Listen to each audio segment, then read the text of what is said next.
The following is a class on the Bhagavad Gita as it is, second chapter, text number 12, given by His Divine Grace A.C. Bhaktivedanta Swami Prabhupada, recorded in March 1966 in New York. This is the clear verse, number, you can note down, number 12 verse of the second chapter of Bhagavad Gita. Now, I have already explained that because Sri Krishna is the Supreme Personality of Godhead, and because He has got clear vision, and because He has full knowledge, He cannot give us misdirection. And what is given, that is perfect.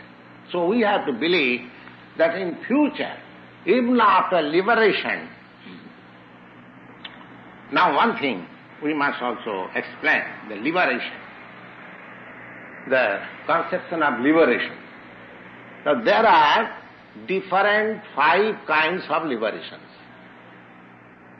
One of them liberation is to become one with the Lord, one with the Supreme. That is called Sajujya Mukti, to merge into the existence of the Supreme. That is also another. That is one of the 5 liberation. That is not the only liberation. That means we all individual beings, we are individual constitutionally. God is the Father or Creator or whatever, or the source of our life or source of our existence, whatever you like, you can say.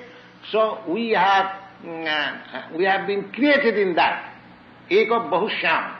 God has become many. This is also verse of the Vedas, that many, all these many, we are also God. Just like the fire diffuses its sparks. These sparks coming out of the fire, they are also parts and parcel of the fire.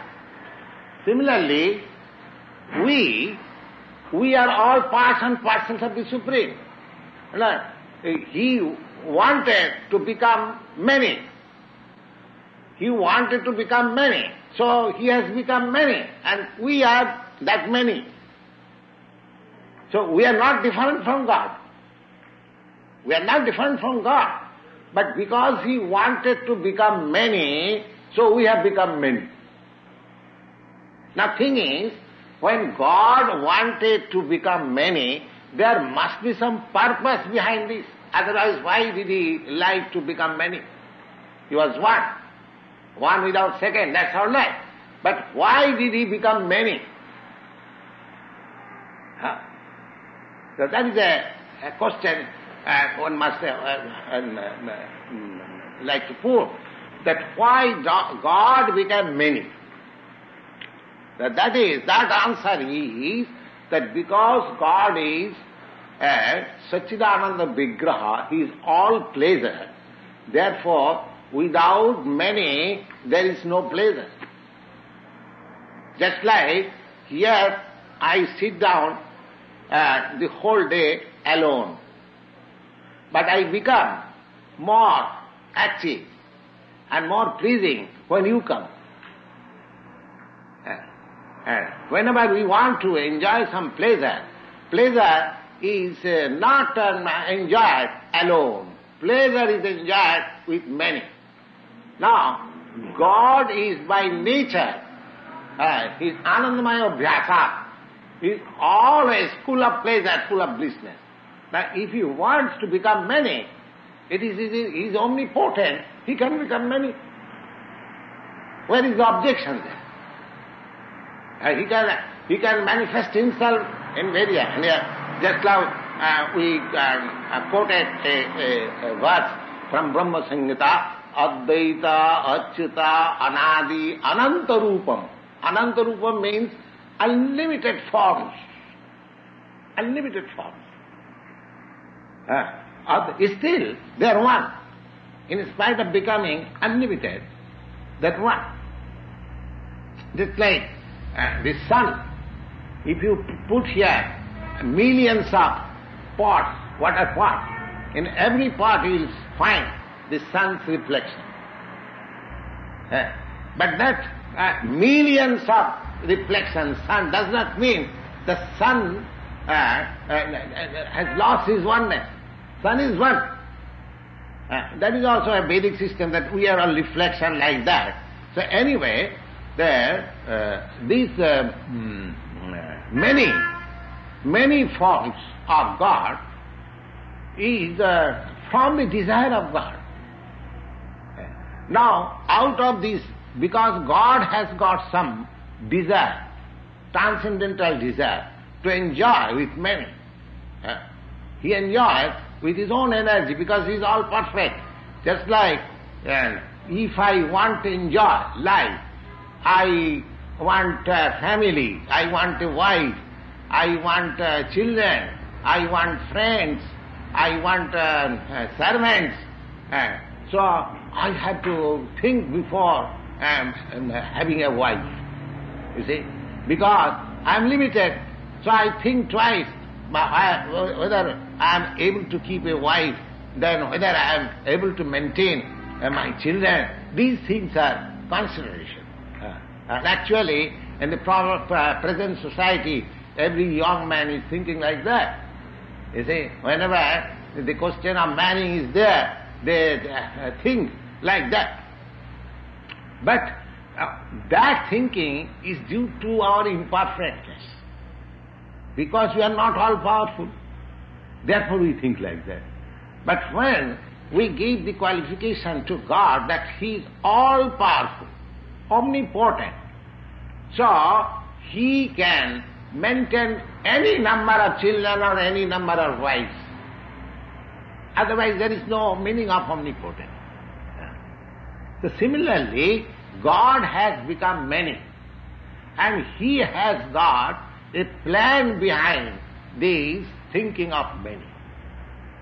Now, out of these many, if one wants to merge again into the existence of God, so God has no objection. God has no objection. Now, from God we have become many. Now, suppose I or you want that I don't want to keep myself as one of the many. I want to become one with you. If you like that, that is called Sajijya Mukti. So God does not deny it. All right, you merge into me. But that does not mean all other many is also merged into you. That does, because individually I want to merge into the existence of God, that does not mean all other many, because many means not only a myself. There are millions and billions and trillions of many. So, if out of that trillion, billion, one wants to merge into the existence of God, the God has the all-powerful, why you should deny? All right, you merge it. If you don't want to keep your individuality, if you want to merge into myself, all right, you are welcome. Je dathavan prapaddante, in the Bhagavad Gita you'll find it. Anyone who wants me in any way, I fulfill his desire. So, that oneness, merging into the existence of God, that is not a general rule. That is a specific instance only, that if anyone wants to merge into the existence of God, he can do that. God has no objection. But if others, that does not mean that everyone as a rule merge into the existence of God. No. There are others. Just like another example, you take it. Generally this example is given that the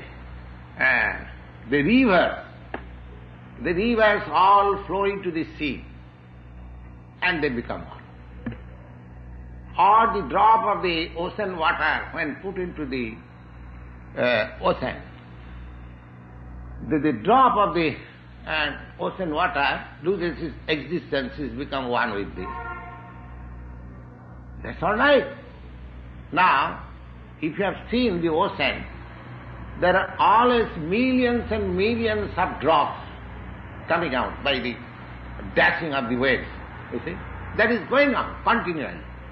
And some of them again falling into the water. They lose the drop existed. But that does not mean that the creation of drop is stopped. Even from that exactly, you see. And because the river water comes and submerges into the sea water, that does not mean the river, all rivers are stopped. The rivers are there. Then another example, now there are many aquatic animals within the water.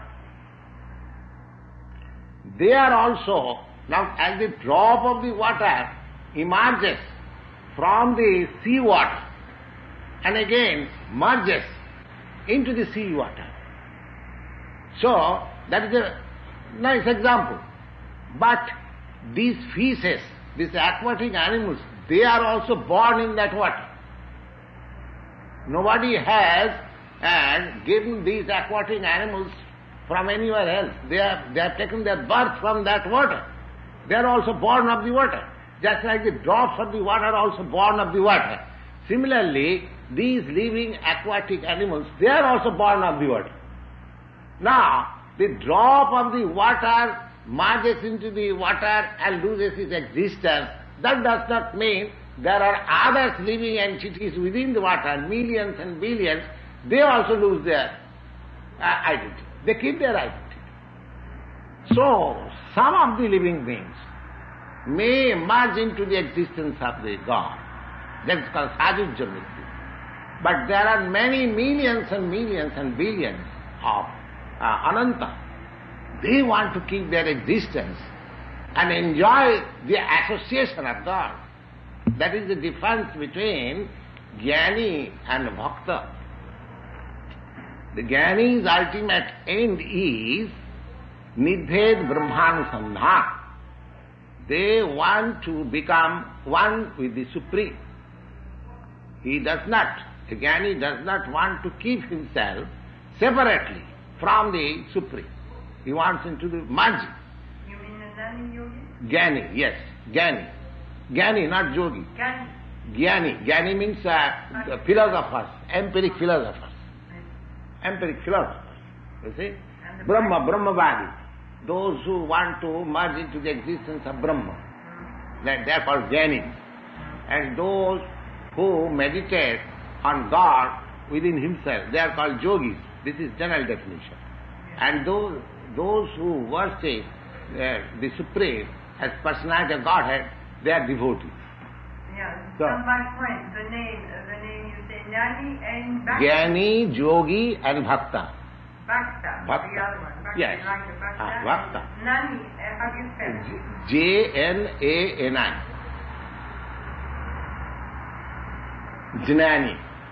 Jnani. The spelling is Jnani. So, the supreme truth is Brahma, Paramatma and Bhagavan. The supreme truth.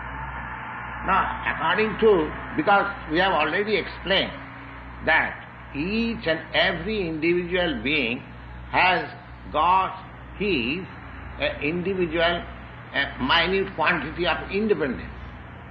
God has given us. Now, by our independence, I may accept as the supreme personality of Godhead, I may accept him that the all-pervading super soul, and I may accept him that the all-pervading Brahma, impersonal Brahma Jyoti, the effulgence. So, all these are applicable to the absolute truth. Now, it depends on my discretion whether I want to merge into the existence of the Lord, whether I want to keep my individuality and associate with him as friend, as father and mother, as wife, just like we have got relations. So that depends on my discretion. But now, comparatively, if we study that if we merge into the existence of God, at least in the opinion of the bhaktas, that is not acceptable. That is not acceptable. They know that the God has created me as individual being, so He has got some purpose. And because He has created me for some purpose, I must fulfill that purpose. I must fulfill that purpose. Now, I can give you another crude example. From the mother, suppose a few children, a half a dozen children has come. Now, what is the intention of the mother? The mother or the father, father, same thing, who has taken the responsibility of the children, they want to be happy. Otherwise, why people are taking so much trouble whole day for maintaining their children? There is some happiness. Nobody wants to take so much trouble. But at home, because there is some happiness by seeing the children, by maintaining the children, therefore he takes so much time. Now, at the same time, the children has also some troubles of life. Now, if one of the children requests the mother, you have given birth to me, but I find my life very troublesome. Better you again put me in your belly. Is it a good proposal? It is not at all a good proposal. That is a disappointment. Oh, the mother said, oh my dear son, you are in trouble, therefore you want to come again into my belly. You want to merge into my existence again. Well, the mother is unable, she cannot do that. But if such kind of request is made to the Supreme Lord, He can accept that. For Him it is not possible, impossible. All right, you want to merge into my existence, come on, I take it. But the thing is, whether the son who requests the mother or the father like that, he is same person. The same son, the intelligent son, will think, well, my father and my mother, they have brought up me, they have begotten me, they have given us our life. All right, let us serve our parents, let them be happy, our activities, so that is the natural way. So because God has created us in so many individual living entities, we are all parts and parcels, just like father and son or mother and son. Sons are the parts of the body of the mother. We get this body from mother's body. That's a fact. Similarly, you will find in Bhagavad Gita also that this material nature is the mother and the Lord is the father. And the father is giving seed into the womb of the mother, and we have all come out from it. We have got this material body. Similar thing. Now, this point that to merge into the existence of the Supreme Lord, if it is proposed by some individual soul or individual living entity, that can be accepted by the Lord. Sajujya Mukti. That is not very difficult. But the thing is, whether we should think like that, whether it is good for us, that is my choice. If I want to merge, you follow me what I say? If I want to merge into the existence of God, just like if your son wants again to merge into your existence, because you are a human being, it is not possible for you. But it is not impossible for God. God can accept, all right, you want to merge into me. All right, come on, I accept it. So that is not impossible. So that merging into the existence of God, there is a liberation like that, but that is not the ultimate. You want to speak something? Then it is liberation from its individual. Yes, but there are other individuals who may not agree with that kind of salvation or liberation. They want to keep their individuality and enjoy the Supreme Personality of Godhead's company, just like Arjuna. And in the 4th chapter, you will see that Arjuna, when Sri Krishna said to Arjuna that this system of yoga was first explained to the sun god. Now, then Arjuna inquired, how is that? You are my contemporary. How you say that you advised or instructed this yoga system to sun? That means crores and crores, millions and billions of years before. How is that? There is a very same question. Now, in that question, the Lord answered, my dear Arjuna, yourself and myself, we took birth many times, but you have forgotten. I have not forgotten. Now here, you see, that because Arjuna has taken up that transcendental bliss, that he wants to keep with the company with the Lord. So if anyone wants to keep company with the Lord, he is welcome. There are 5 different kinds of relation with God. Shanta, Dasya, Shakya, Vatsala. I think I gave you one day. Could you give by name the 5 kinds of liberation? Yes. In English? Yes. One is with the Lord, emergence. Emergence means the merging into the existence. This is called Sajujya Mukti. Sajujya. Yeah, but in English? In English there is Sajujya to become one. Become one. Yes, Sajujya Mukti means liberation by becoming one with the Lord. Okay, what is number 2? Yes. I'll explain. Yeah. Mukti means liberation. Mukti means now we are in egoistic condition with this material body. Now mukti means when we shall be liberated from the material existence and we shall get our spiritual life proper. That is called mukti. Just like a person is suffering from disease, fever. Now when he is out of fever is attacked, he is called mukta. Roga mukta. Roga mukta means he is free from the disease.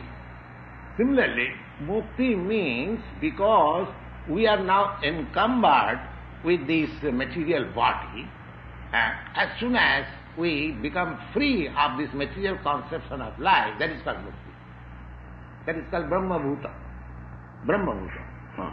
Generally, Dr. Mishra is teaching this, that what you think of yourself, what I have. I am not this body. That is the whole process of this teaching. So, we have already discussed, and the same point is being discussed nicely in Bhagavad Gita, that we are not this body. Our material identification is wrong. So we have come to that point, come to that stage, you see, that I am not this body. And because I am not this body, therefore, I have no connection with this world. Because my connection with this world is due to my body. It's due to my body. I consider one woman my wife because I have got bodily connection. I consider somebody my son because bodily connection. I consider this town, this country, my country, because my body has grown up from this land. So in this way, as soon as one becomes free from the conception of identification of this body, he becomes a liberated soul. Therefore, you will find in Bhagavad Gita in the later chapters that as soon as one emerges out from this conception, he is prasannatma. Oh, I have no responsibility. I have no responsibility. Brahma Bhuta Prasannatma na sochati na kaankhati. As soon as he is liberated, just like a man freed from the attacks of fever or any disease, when he is recovered, he finds himself happy. Oh, now my disease is now gone. I am happy. Similarly, as soon as we come to the spiritual understanding of our existence, then our life will be joyful. That is a sign. Whether a man is freed from this material existence, mukti, mukti can be achieved even in this life. Mukti, it is a question of conviction. Now we are convinced fondly that I am this material body. And as soon as I gave you the other day the example of Socrates, he was convinced that I am not this body. So he was offered poison. He gladly took it. Well, what is that? I can take it. Because he is Mukta Purush. That is, he is liberated soul. Never mind. You want to kill me, I don't like. All that. So this is liberation. Now this liberation is divided into five.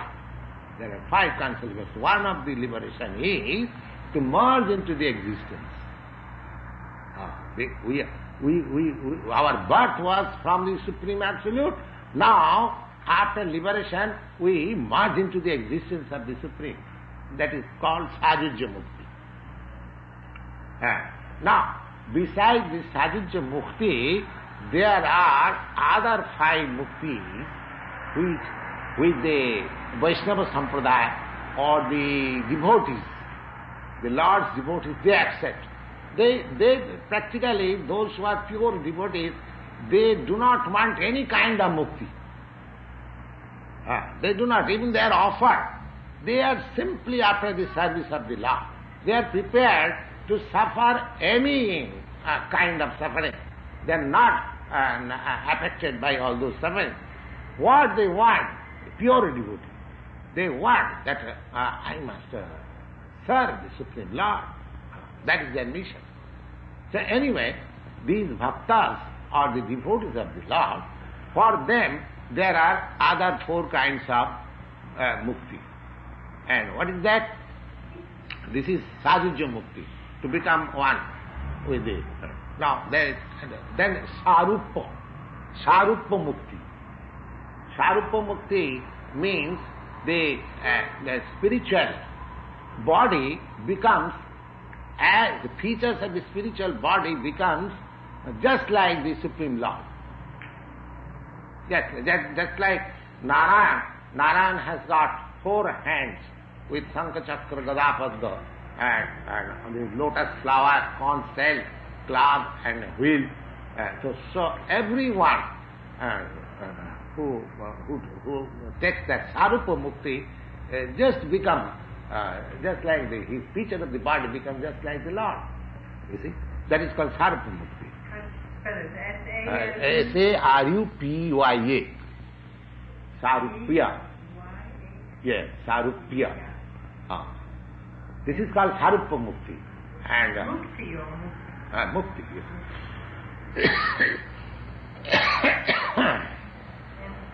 And three, there are two I have explained. Sajujya and Sarupa. Then Salokya.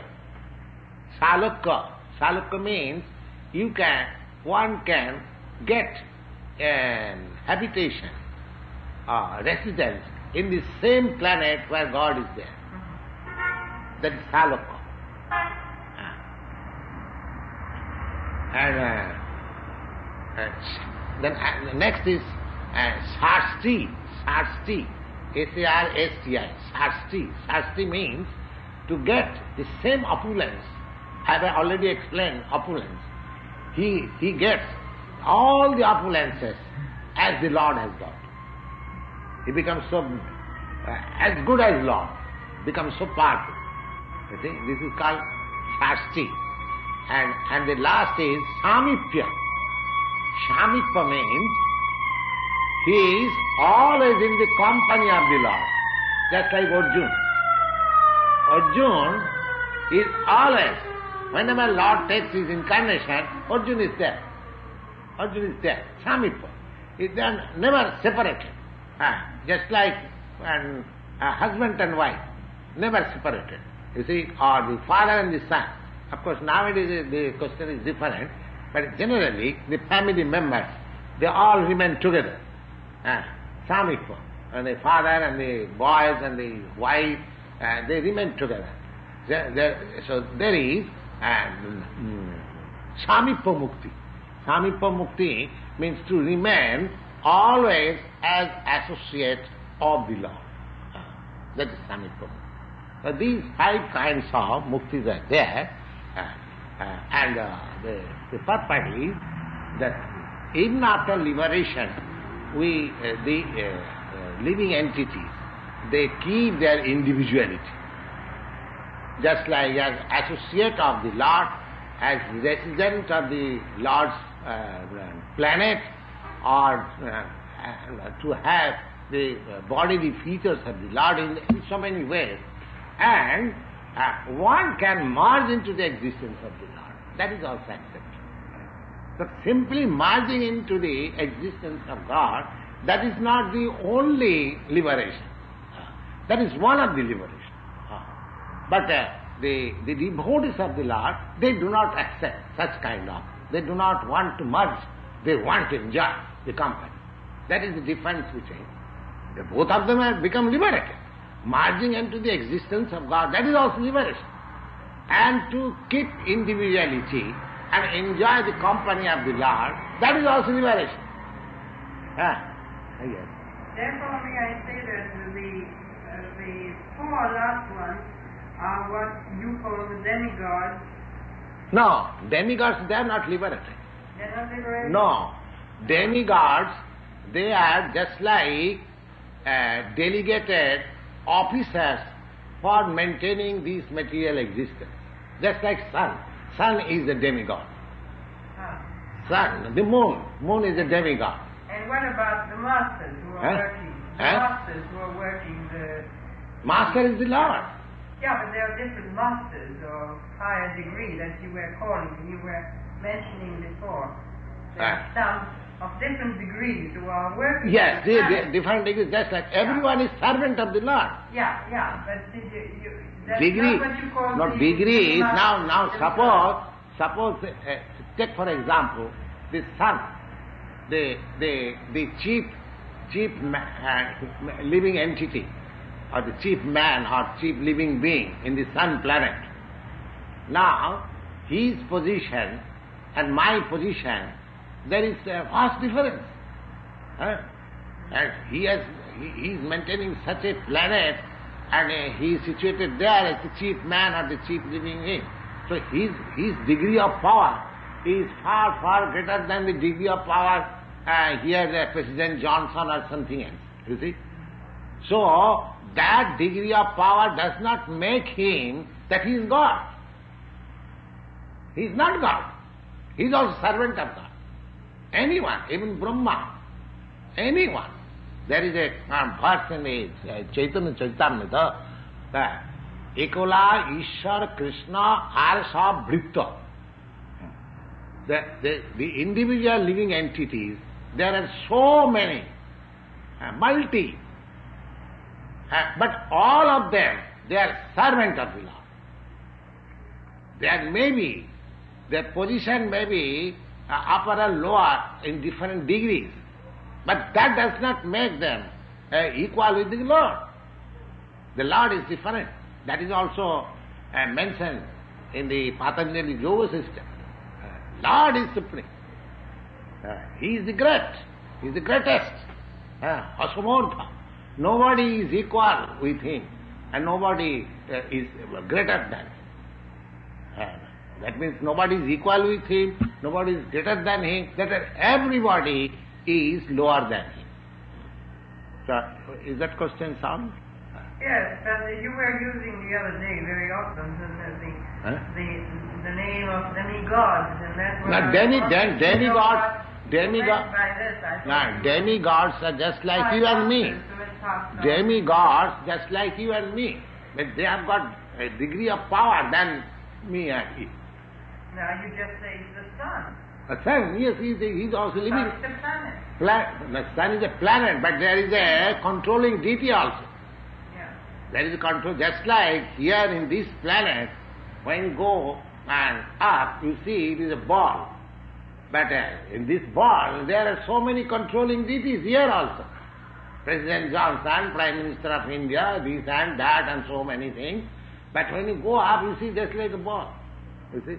So when you come here, you find similarly from the distance of 90 millions of miles, you can see and this sun just like a ball. But it is not ball. It is a far, far greater than this planet. And there are cities and there are men and there are persons and everything. But they are made of fire. Their body is made of fire. Your body is made of earth. That is the difference. Just like in the water, you cannot live because your body is made differently that you cannot live in the water. Similarly, the aquatics in the water, they cannot live in the land. Similarly, because I cannot live in the sun planet due to this my body, that does not mean there are no living beings. They are living beings. You see, after all, the whole material world is made of 5 elements. Earth, water, fire, air and ether. Now these 5 elements, in some planet you will find earth predominant. In some planet you will find water predominant. In some planet you will find fire predominant. In some planet you will find air predominant. But that does not mean that there are no living entities. There are living entities. The sun planet is a planet where fire is predominant. Now, according to medical science, that by heat and fire, the germs are killed. But in the fire also, they are living entities. Just like Dr. Mishra was giving the example the other day about opium. Now, opium is a dead poison. Dead poison. But in the opium also, you will find some worms. Worms. Worms. Yes? How it is possible? They are also living entities. If I take a drop of opium, I die. But they are living and they are eating and living there. So because it is impossible for me to eat opium and live, but you cannot say that there cannot be no living entities there. Similarly, you have experienced that you cannot live in the fire. That does not mean that in the sun planet there is no living entities. There are living entities. Because in Bhagavad Gita I will find that living soul as it is not burnt by fire. It is not burnt by fire because it is spiritual. The material elements has no power to destroy it. It is not burnt by fire. So in every planet, it is concluded that every planet there are living entities. There are intelligent beings. And because in the higher planet there are more intelligent persons, beings, they are called demigods. The demigods means they have got practically qualifications almost equal to the Supreme Lord. They have got such qualifications. And divas. And divas. Devas, that is a Sanskrit word, and real Deva means the Supreme Lord. And when you call Devas, that these Devas, they are all obedient servants of the Lord. They are very powerful. So when you become obedient devotees of the Lord, we can get such posts in the sun planet, in the moon planet, in the heaven planet, in the Brahma planet. So the devotees of the Lord, they are not losers. They get more power. for controlling power. Yeah, therefore they are called devas. Devas. Devas means those who are there are two words used in Sanskrit. Devas and asuras. Asuras. Now, the definition of these devas and asuras are like this. Vishnu bhakto bhavet deva asurastad viparja. Asurastad viparja. Vishnu bhakta, those who are devotees of the Lord, they are devas. This is the difference between devas. Devas and asuras does not mean that asura has got a very ugly face. No. Even a very beautiful man, he can be a asura. He can be and even a very ugly man, he can be a deva. Just like Hanuman. Hanuman was a beast. He was not even man. He was animal. He comes from the monkey species of life. But he is a great devotee of Lord Ramchandra. So he is Deva. So Vishnu Bhakta Bhavet Deva. Those who are unallied devotees of the Lord, they are called Devas. And those who are against the obedience of the Lord, they are called Asuras. Anyone. It does not mean human being or any. But in the higher planets, you will find all the inhabitants there. They are all great devotees of the Lord. Therefore they are called Devas, demigods. And therefore they have been entrusted with the management of this material world.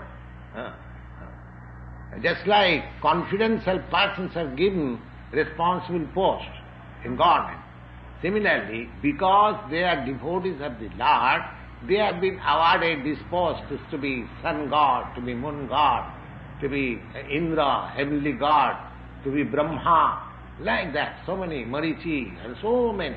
You see? Yes. Are we working a lot with the vibrations of music? With music? Oh yes, everything is there. So why do you think that only here in this planet everything is there and there is nothing? This is our foolishness. Just like you have never been to India. But I'm giving an example. If you think that the Indians, they do not eat, they do not sleep, they do not marry, no, that is a madness. That is a madness.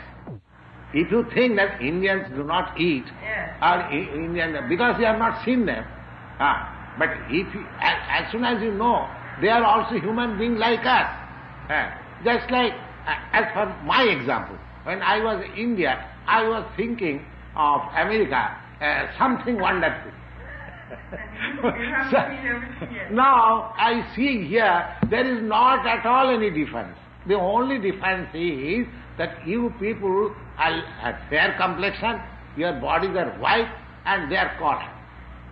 Or they are not so white. But there are white men also. In India you will find varieties of color, beginning from this American, European color down to the black Negro color.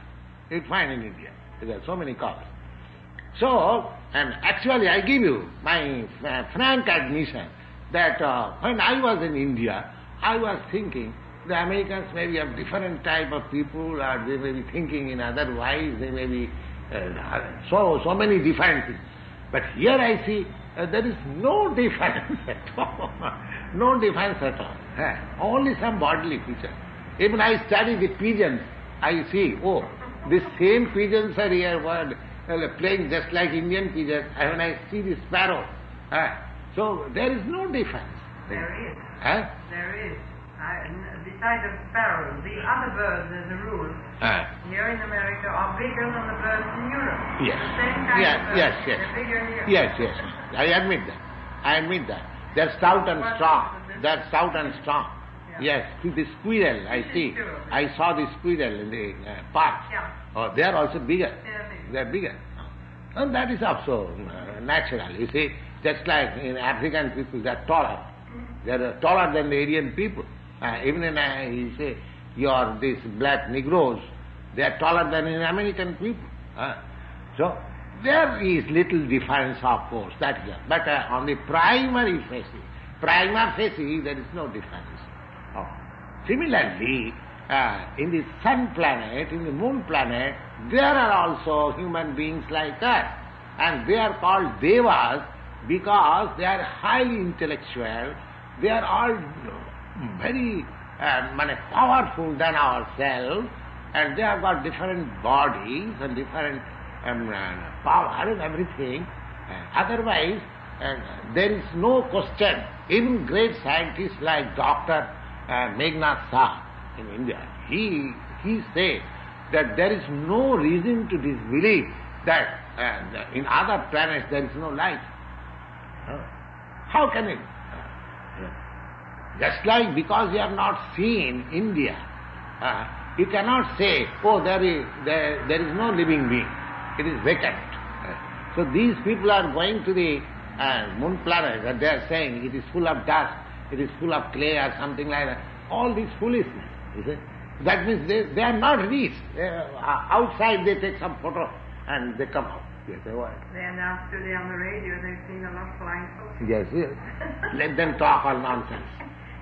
But we have got information that this moon planet is a very nice planet, you see, and the inhabitants there, they are very intelligent, and the people who perform pious work here in this planet, they are promoted to the moon planet, and it is very cold also, just like European countries and American countries, because due to, you have come from America, European countries, people are accustomed to drink because due to the cold climate.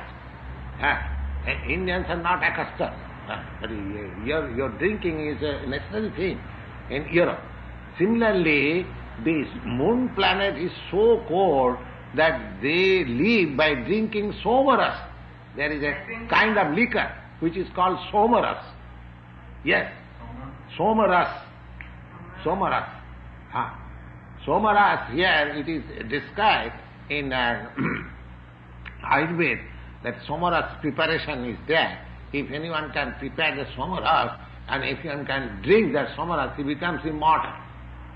But that means his duration of life increases.